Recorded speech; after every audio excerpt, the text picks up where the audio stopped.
La 488 GTB est la remplaçante de la 458 Italia dans la gamme Ferrari. Le chiffre 488 indique la cylindrée unitaire de ce V8 de 3,9 litres gavé par 2 turbos, alors que la 458 avait droit à un V8 atmosphérique de 4,5 litres. Même chez Ferrari, le downsizing peut frapper. La 488 est disponible en coupé ou en Spider. Il s'agit du seul modèle de la gamme, hors la Ferrari, à moteur en position centrale arrière. L'aérodynamique a été particulièrement travaillée pour favoriser l'appui à haute vitesse. Même les poignées de porte y contribuent, les freins carbone céramique et les roues de 20 pouces sont en série. Les deux passagers sont accueillis par des sièges baquets au très bon maintien latéral.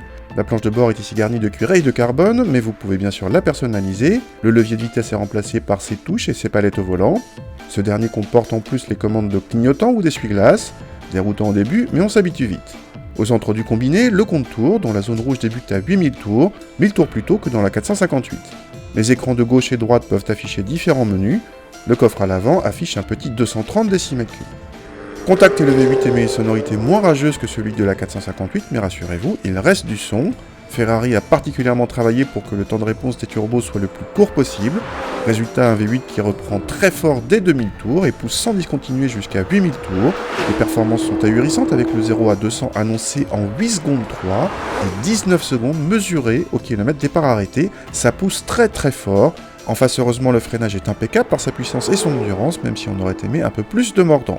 La boîte double embrayage participe à la fête avec une gestion remarquable, notamment lors des freinages, mais nous avons noté certaines lenteurs de montée de rapport en mode automatique, lenteurs qui disparaissent en mode manuel.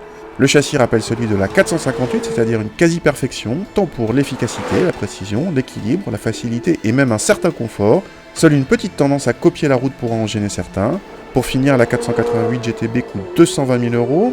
C'est cher dans l'absolu, mais selon nous, elle vaut son prix, vraiment, vu le niveau extraordinaire des prestations dynamiques.